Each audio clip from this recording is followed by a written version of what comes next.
Following our recent video, The True Cost of Sailing After 7 Years, we were asked a couple of times in the comments there if we ever missed anything or if we had any regrets since leaving the UK. I can tell you now that we've had absolutely no regrets, but there are a lot of things that we have missed, and that's what this episode is about. We are the Cordelians, Steve, Annette and Gus, living on this beautiful Venus Ketch. Want to know more about our lives? Subscribe to us here on YouTube or join us on Patreon, where we post lots of additional content and information. Lots of people think this life is just one continuous holiday, and it's not, as we've shown you in the previous videos with the refit and several other instances over the years that we've been travelling. But there are a few things that we want to share with you. And why now? Why after 7 years? If I'm honest, it's a year tomorrow that my dad passed away, and it still hurts. And I was so glad that I was there with him. That's one of the many things that we're going to talk about in this episode, of the good and the bad. In the sailing world, we don't talk about this enough. We're under pressure to show the great things, the fantastic things, the wondrous things, and the disastrous things as well. But if you're sat at home wondering, should we make this leap? When do we make this leap? Because of circumstances that you're trying to deal with, you need to hear what we've experienced and what we continue to experience, because it might make a difference to how you feel, or it might be how you're feeling now. Family, when you first start cruising, they're all for you, they wave you off at the dock and everything's wonderful, and because you've only just seen them. And then you're cruising for the first year, but as the years go on and you don't see so much of them, it can make you a bit sad, because your kids are growing up, their kids are growing up, parents are getting older, and like anything in life, there's a balance, and it's keeping that balance at a level that's acceptable to you. So it's great with Starling that we can have really good communication with home, with back in the UK. We speak to our kids really regularly. But the other day we spoke to our son Mike, and he was baking bread, and it's just little things like that where you kind of think, and it just looked great, and he looked like they were having great fun. And we spoke to Katrina, our daughter, and she's getting ready for a barbecue because it's a bank holiday Monday, and you miss those things. You still enjoy them from afar, but there's a roller coaster all the time. There's a roller coaster, and we're doing fantastic things that they're not doing. And when you've still got parents and they want you to do what you're doing, but they're getting older, as we're getting older, they're getting older, you just become more aware of their mortality. And at times it is really sad. Annette's dad became ill whilst we've been away, and she went back numerous times. And sadly, he did die. She was back in the UK when he did, and that was wonderful. It's this dealing with life thing and dealing with family that isn't always like it seems on YouTube. And managing that is a big part of the cruising life. Owning your own home or property, or having a base to go back to when you want to get away from everything. Don't get me wrong, it's not that I miss owning a house, but you'd be amazed, I actually miss having a bath. I miss having carpet underneath my feet sometimes. In a house, especially in the UK, carpet is normal, or rugs, having that kind of softness. Just having the security of something that's always going to be there, that isn't necessarily going to be washed up on the shore in a storm. That security you don't have on a boat. The other thing is, as well, is convenience. Convenience of being able to shop online. Convenience of jumping in your car and racing off to go and get the apple sauce you forgot to buy for your pork roast dinner. You can't do that on a boat. Going shopping is like an expedition. It's something you have to plan to do. And if you forget something, you have to make do with something else in the fridge. So having that convenience of online shopping, somebody just dropping it off at your door when you know it's going to arrive between 9 and 10 with them dropping it off. None of that. Ordering things from Amazon, and they're being delivered the following day, or even in some circumstances that day. Don't get any of that. So convenience is a huge thing. Holidays. That's going to sound like a strange subject for full-time cruiser. People are going to say, your whole life's a holiday. You're on holiday. And to some extent, we are, but we're not. So perhaps a better way of putting it would be a break. I think when you do something, anything, if you do it all the time, sometimes you need a break from it. And with the cruising, the bit that you see is the jumping off the back of the swim platform and the swimming with the dog and, oh, there's a pelican, oh, there's a fish. And there are other things, like we've got up this morning and the batteries are a bit low, and I say to Annette, I've got to put the engine on. I put the engine on, and we've got 2 alternators, and one of the alternators, the big one, the one that we really need and rely on, is not putting any power out. So it needs repairing. It can't just work. Things just don't continue to work. When you add a lot of those things up, of keeping things going and keeping things maintained and fixing things as you go, and because we've mentioned before, we try and fix everything ourselves to keep the costs down. For a month, that's okay. For 2 months, that's okay. For 6 months, a year, 5 years in, it's like you need a break from it. It sounds a bit pathetic, me saying full-time cruising's hard. And people go, yeah, but you're living the dream. It's like a job. It's like a full-time job of maintaining a complex thing that everything around it wants to break. The salt water wants to get in the electrics. The wind wants to blow you over. The rain wants to leak through the deck. The UV kills things that just like, and it's not even UV that's just on the deck. It's UV in the engine room. It's UV of things. I had a brand new pair of trainers I've only worn 3 times but owned for 6 years because you don't use them very much. They're hung on the back of the door in the back. I wore them just before Christmas when we went to Guatemala City. I wore them once. They fell apart. Anyway, that's a minor thing. But you need a break. You need a change, a significant change, sometimes just to get away from it. Because you can't just keep doing this. Your brain goes, right. Last year, we were in the refit in the Rio, and we took time out to go to Guatemala City for 3 days just before Christmas. It was wonderful. It was just such a change. It was such a seeing Christmas things, and it was just magical. And just that little break from a bit like in what we would term as normal life, having a break from your work routine, having your annual holiday, you still need to do that type of thing when you're cruising. Otherwise, you will go nuts. Stability and routine is also another thing. You wouldn't believe how stressful it can be sometimes, not knowing where you're going to be in a month's time or in 2 months' time when you're cruising. It can be a really great thing when you first start off. Again, a lot of this we're saying is, look, when you first start off, everything's new and magical and, oh, we're cruising, we're full-time cruising. And it's not that it becomes boring or anything like that. It just becomes like anything you do when you do it a lot. You get more used to it, but you get more cautious about things. You're constantly looking at the weather. You're constantly thinking, are we going to be in an anchorage that's safe if the weather turns, if it changes direction? Or stability is very important for your mental health.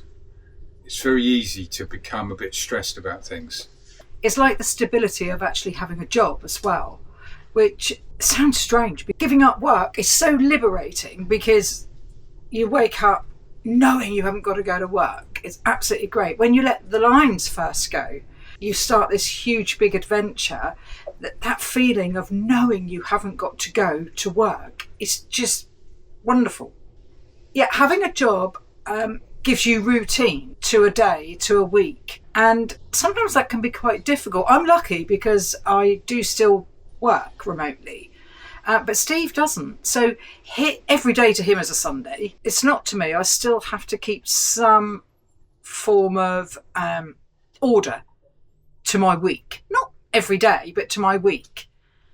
But there are pros and cons to that. It's great because I know when it's Monday.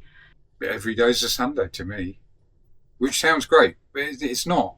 I used to enjoy work. I used to enjoy the routine. I think as people, as human nature is, we're routine driven. We get up in the morning, we brush our teeth, we have our cup of coffee.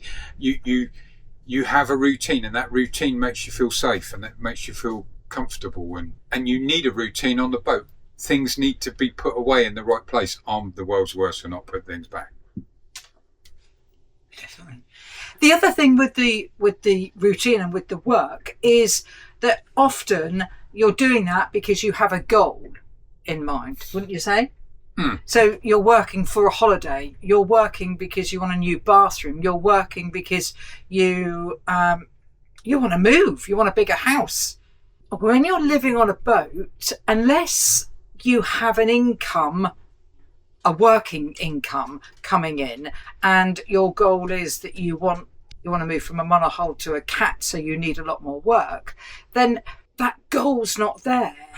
You have different goals, and we'll go on to that later, but that goal of, I need to work because we want a new bathroom. I need to work because we need to upgrade the car. It's the routine thing. You read things about people in retirement, then they retire. Excuse me, we're not retired, by the way. No, we're not. And then it's like, so what do I do that gives me fulfillment? What do I do that brings me joy?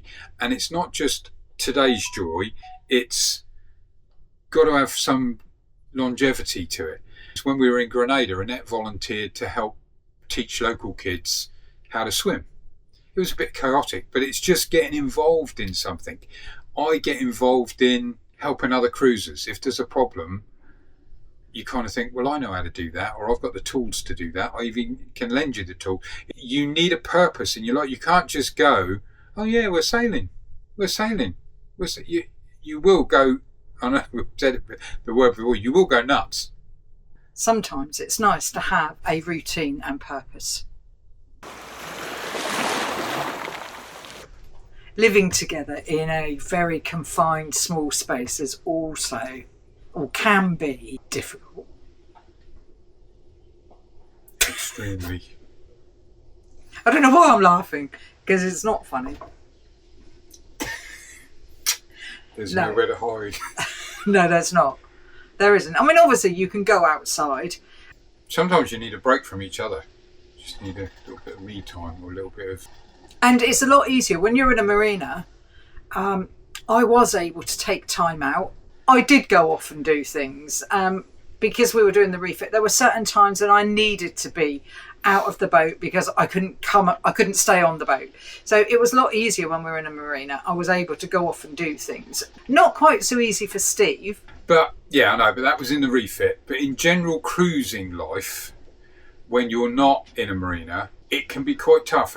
And you've just finished your working life and you're used to hanging around, in my case, with a bunch of hairy-arsed blokes doing a lot of swearing. And like most people, your time spent with your wife is evenings watching a bit of TV, having a bit of bite to eat, and weekends and holidays. And then you give up work, or you stop work, and you're together in a confined space 24/7. And some people, that's not going to work. We've met people that it doesn't work. We're very lucky that it does work with us. Most of the time. It don't work all of the time. God, we had plenty of time when I know. Well, we recently did a video where we did end up almost scratching each other's eyes out because... Some of you will find this hard to believe, but sometimes Annette thinks I'm an arsehole. I do. But I'm not. I'm genuinely not. No, seriously. Seriously, it's not easy. It's not easy all the time. But you do learn to live differently. Would you agree? You accept things that you wouldn't necessarily normally accept because you've got no choice. Sometimes you just got to get on with it. It's something you need to be aware of. We've mentioned to people before, we've read things and watched videos. And I think one of the best, I don't know where we got it from, but one of the best pieces of advice that we watched or read or got given was, if your cruising life is significantly different to your land life, you're more likely to fail. And by that I mean, if either of you, the man is used to playing golf 3 times a week, and whatever it might be, and then you suddenly go cruising and you can't play golf, you can't do anything that you used to do, you can become quite resentful. Sometimes it's not always both parts of the couple's dream to go cruising. It's the man has always wanted to do it and the woman says, yeah, okay, let's give it a go. Or the woman has always wanted to do it and the man says, okay. And we know couples on both sides of that. And as you've seen from our videos, I think it's very important to have a laugh. Have a laugh at each other, have a laugh with each other. Definitely at each other. Because sometimes it's all you can do. Because sometimes it's tough. It just gets shitty. Yeah. Always be prepared to say you're sorry. Also, it can bring you together in a very different way. You get to know each other's strengths and weaknesses. Yeah, definitely. Or you get to know more than you did know about each other's strengths and weaknesses. So we're just going to do this bit all in one hit. These are the things that we don't miss. I don't miss traffic. Sitting in a car for hours and hours and hours on end on motorways or around towns just drives me insane. I don't miss the constant emails that I never got round to replying to that were wasting my life with unimportant shite. Which emails? At work. They'd send me emails. Well, I was trying to lift boats. They'd send me emails at work. Kind of, was I aware that I was no longer allowed to say falling on deaf ears because it might offend the deaf people? I live with a deaf person. It didn't offend her. But no, it's that. No. So I don't miss that. Annette doesn't miss putting fuel in the car. That was another big waste of her life. No, I don't miss because that's got to be one of the biggest time wasters ever, is putting fuel in your car. And I know we got to do it, but I used to hate doing it. Absolutely. I'll just give you a little insight, okay? So what she'd do is she wouldn't fill up. She'd put 10 or 15 quid's worth in, do it 3 times a week. So where's the logic in that? I go there and stand there and fill the tank, completely fill the tank. What are you doing that for? Well, then I've only got to do it every couple of weeks. So no, Annette doesn't miss her 3 times a week trip to the fuel station. No, I don't. Another one we don't miss is we don't miss all of the utility bills that everybody has to pay. The gas, the electric, the water, the broadband. Oh no, we do pay broadband. We pay for Starlink. But it just goes on. All of the different insurances that you have to have. Car insurance. That's another thing. House insurance. House insurance. Yeah, contents insurance. I don't miss any of that. And I don't miss having to pay for it as well. Just a nightmare trying to keep up with all of that. How many times did we forget which car insurance company we were with? Just all the time. All the time. Because there was a time when we were younger, you stayed with the one company and you were loyal, and you were rewarded for that loyalty. Nowadays, you're not rewarded for loyalty at all. Everybody moves from one insurance company to another, and we just forgot which insurance company we were with. All the time. I don't miss having to be nice to all customers that I had. And I had to be nice to all the customers because that's your job. Some customers I really liked. Some customers who will remain nameless I didn't particularly like. They were arseholes. So I don't miss them. Another one I don't miss is I don't miss getting dressed up for work. No, absolutely. I just wear what I want. My hair looks kind of reasonable at the moment, but no, I don't have to worry about my hair. He definitely doesn't worry about what he looks like. I wear what you tell me to wear. I don't miss the British weather because it's just not good enough. And when it is good, like it is right at the moment, they're having a little bit of a heat wave. They're not all moaning, but a big portion of them are moaning. Oh, it's too hot. It's too hot. A fair proportion of our life now is very, very good weather. In the UK, they get lots and lots of very damp weather. Wet and damp. And as I say, when they get good weather, the TV's full of, we hope to get some respite from this heat in the coming days. That's right. Respite from the heat. Make sure that you've got water. Make sure that under 6 and over 65s are protected. It's only 33 degrees. It's not like and they've had it for a day and a half. Next thing there'll be a thunderstorm and they'll all be whinging. So don't miss that. So there's not a great deal we don't miss. Do you say? No, I don't think so. Obviously, as we said earlier, we do miss the family, and we do miss our friends as well. That's, another big thing. Our family and our friends we really, really miss, and we do wish that we could see those more often. But truthfully, would you say it's been worth it? Yeah. Definitely.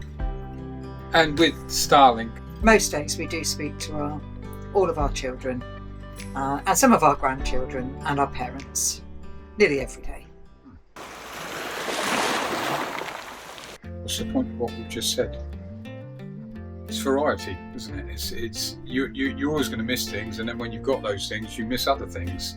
That's, I think, human nature. But in the great scheme of things, we left the UK 7 years ago. We'd made sure that we were ready to do what we were going off to do. We have been hit over the years with a few surprises, and we've had to deal with those. We've been back to the UK more times than most people. Hasn't stopped us from doing what we're doing. We have just had to deal with it. It's amazing what you can get over or what you can achieve when you just apply yourself and check out a few YouTube. So if you're thinking of doing what we're doing, I hope this hasn't put you off, because yes, there have been sad times in our 7 years, and there have been really, really happy times. There have been things that we've really, really missed, and we've had to put those right, and there's things that we absolutely do not miss. If you're living an alternative life like we are, and there are things that you miss or don't miss, put them in the comments below. We answer every single comment, no matter how many they are, we answer them. We hope that you've enjoyed this episode. Something a bit different. Yeah. And we'll see you in a couple of weeks. Thanks for watching. That was a bit corny. Yeah. That was like something out of Star Trek. Oh. I know, it was a How Went with Fred Doynage. Thanks for watching, everyone. We'd love to hear your thoughts on our alternative lifestyle. Leave it in the comments below. A super thanks to all of our patrons and coffee friends. We really appreciate your help and support. See you soon. Ciao for now. But after quite some time, is that your stomach? Lovely. It's probably those beans I had. Well, let's keep it just to your stomach, thanks. Boston beans. Right, the next one is living together in a small space. Jesus. I was able to take time out. I went off and had lunch with the ladies. Once. She avoided that. And then went and really enjoyed it. Well, Joy was wonderful. Joy was lovely. Yeah. Is lovely. Not was, is.